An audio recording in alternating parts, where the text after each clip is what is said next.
नमस्कार। आज हम एक बहुत ही जरूरी मुद्दे पर बात करने वाले हैं। भारत में महिलाओं और बच्चों की सुरक्षा के लिए बने दो अहम कानून हैं, पॉक्सो और अपराजिता। चलिए आज इनको जरा गहराई से समझते हैं और देखते हैं कि असली न्याय का मतलब आखिर है क्या। तो एक सवाल से शुरू करते हैं। क्या कोई कानून सिर्फ इसीलिए बेहतर हो जाता है क्योंकि वो ज्यादा सख्त है? मतलब क्या ज्यादा कड़ा कानून हमेशा ज्यादा अच्छा होता है? यही सवाल आज की हमारी पूरी बातचीत का आधार बनेगा। चलिए सबसे पहले बात करते हैं सख्ती की मांग की। देखिए, जब भी कोई दिल दहला देने वाला अपराध सामने आता है तो हम सबकी पहली प्रतिक्रिया क्या होती है? हम सब सोचते हैं कानून को और भी ज्यादा सख्त बनाओ, है ना? ये गुस्सा, न्याय की ये मांग, ये सब हमें सोचने पर मजबूर कर देता है कि भाई सबसे कठोर सजा ही इसका एकमात्र हल है। और सच कहूं तो ये एक बहुत ही स्वाभाविक और पावरफुल भावना है। लेकिन यहाँ एक सवाल उठता है, क्या सख्ती ही हर मर्ज की दवा है? शायद नहीं। और यहीं पर हमारे सामने दो अलग अलग सोच वाले कानून आते हैं, पॉक्सो और अपराजिता। मकसद दोनों का एक ही है, सुरक्षा। लेकिन उनके रास्ते, उनके तरीके बिल्कुल अलग हैं। तो इन दोनों में फर्क क्या है? देखिए, पॉक्सो को ज्यादा बैलेंस्ड, ज्यादा सुरक्षित माना जाता है। क्यों? क्योंकि इसमें बच्चे की उम्र क्या है, अपराध कितना गंभीर है, इन सब बातों का ध्यान रखा जाता है। वहीं दूसरी तरफ अपराजिता कानून वो बहुत ज्यादा सख्त है। और जब कोई चीज बहुत ज्यादा सख्त होती है तो उसके गलत इस्तेमाल का खतरा भी जाहिर है बढ़ जाता है। तो फिर सही तरीका कौन सा है? इसका कोई सीधा साधा जवाब नहीं है। सब कुछ इस पर निर्भर करता है कि अपराध कैसा है और पीड़ित कौन है।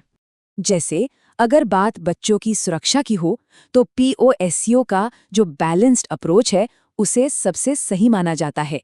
इसे खास तौर पर बच्चों की ज़रूरतों को दिमाग में रखकर बनाया गया है, जहां सिर्फ सुरक्षा नहीं बल्कि संवेदनशीलता भी बहुत ज़रूरी होती है। लेकिन अगर मामला महिलाओं के खिलाफ किसी गंभीर अपराध का हो तो वहां अपराजिता का जो सख्त ढांचा है वो एक विकल्प की तरह देखा जाता है। इसका मकसद होता है अपराधियों को कड़ी से कड़ी सजा दिलवाना। और अब एक और सिचुएशन देखिए, अगर पीड़ित एक नाबालिग लड़की है तो तब हमारा कानूनी सिस्टम एक बहुत ही अनोखा रास्ता अपनाता है। वो पॉक्सो की सुरक्षा और अपराजिता की सख्ती दोनों को मिला देता है। मतलब एक तरह का कॉम्बिनेशन इस्तेमाल होता है ताकि कोई भी पहलू छूट ना जाए। पर एक मिनट, क्या सिर्फ कानून बना देना काफी है? असली न्याय सिर्फ कानून की किताबों में नहीं होता। बात इससे कहीं ज्यादा बड़ी और गहरी है। तो ये साफ है कि सिर्फ एक सख्त कानून बना देने से काम नहीं चलेगा। ये तो पूरी पहेली का बस एक छोटा सा टुकड़ा है। असली न्याय के लिए और भी बहुत कुछ चाहिए। वो क्या है? असल में एक अच्छी न्याय व्यवस्था 3 मजबूत पिलर्स पर खड़ी होती है। पहला, निष्पक्ष जांच।